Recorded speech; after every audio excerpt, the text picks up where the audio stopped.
அனைவருக்கும் வணக்கம். நம்ம டெய்லி ப்ரிலிம்ஸ் பாயிண்ட் ஆஃப் வியூல கரண்ட் அஃபேர்ஸ்ல 5 கொஸ்டின்ஸ் பார்க்குறோம். இன்னைக்கு என்ன கொஸ்டின்ஸ் இருக்கு அப்படிங்கிறத பார்ப்போம். First question, Japan was recently affected by which typhoon அப்படின்னு கேட்டிருக்காங்க. ஸோ ஜாப்பனீஸ் சைட்ல சைக்ளோனா டைஃபூன்னு சொல்லுவாங்க, எல்லாம் நம்ம ஜாகிரபியில பார்த்துருப்போம். இதே அமெரிக்கன் சைட்ல ஹரிகேன் அப்படின்னு சொல்லுவாங்க, ஆஸ்திரேலியன் சைட்ல வில்லி அப்படின்னு சொல்லுவாங்க. ஸோ டைஃபூன் அஃபெக்ட் ஆயிருக்கு, அதோட பேர் என்ன அப்படின்னு கேட்டிருக்காங்க. ஜப்பான் சமீபத்தில் எந்த சூறாவளியால் பாதிக்கப்பட்டது அப்படின்னு பார்த்தோம்னா டைஃபூன் ஷான்சன் அப்படிங்கிற இந்த சூறாவளி தான். சரியா?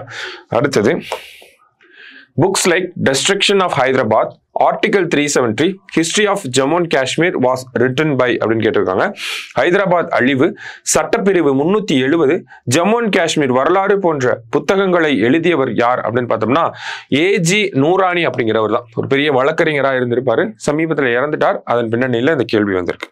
அடுத்தது, which is the first foreign university to set up its campus under National Education Policy 2020 அப்படின்னு கேட்டிருக்காங்க. தேசிய கல்விக் கொள்கை 2020 கீழ் அதன் வளாகத்தை அமைத்த முதல் வெளிநாட்டு பல்கலைக்கழகம் எது அப்படின்னு பார்த்தோம்னா சவுத்தாம்ப்டன் யூனிவர்சிட்டி அப்படிங்கிற இந்த யூனிவர்சிட்டி தான். இங்கிலாந்துல இருக்கக்கூடிய ஒரு பல்கலைக்கழகம் தான் இந்த சவுத்தாம்ப்டன் யூனிவர்சிட்டி அப்படிங்கிறது. ஓகேங்களா?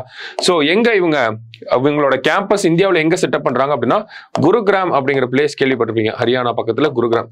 ஸோ அங்கதான் வந்து இந்த சவுத்தாம்ப்டன் யூனிவர்சிட்டியோட கேம்பஸ், இந்தியாவோட ஃபர்ஸ்ட் ஃபாரின் யூனிவர்சிட்டியோட கேம்பஸ் வரப்போகுது. சரிங்களா? அடுத்தது, முஸ்லிம் marriage divorce compulsory registration bill was past in which state அப்படின்னு கேட்டிருக்காங்க. முஸ்லிம் திருமணம் விவாகரத்து கட்டாய பதிவு மசோதா எந்த மாநிலத்தில் நிறைவேற்றப்பட்டது அப்படின்னு பார்த்தோம்னா அஸ்ஸாம்ல நேற்று இந்த மாதிரி ஒரு சட்டத்தை கொண்டு வந்திருக்காங்க. சரியா? லாஸ்டா, who topped the Indian rich list அப்படின்னு கேட்டிருக்காங்க. இந்திய பணக்காரர்கள் பட்டியலில் முதலிடம் பிடித்தவர் யாருன்னா அதானி முதலிடம், இரண்டாவது இடத்துல வந்து அம்பானி, அடுத்தது சிவ்நாடார். அப்படியே அந்த ஆர்டர்ல நமக்கு வரும். சரிங்களா?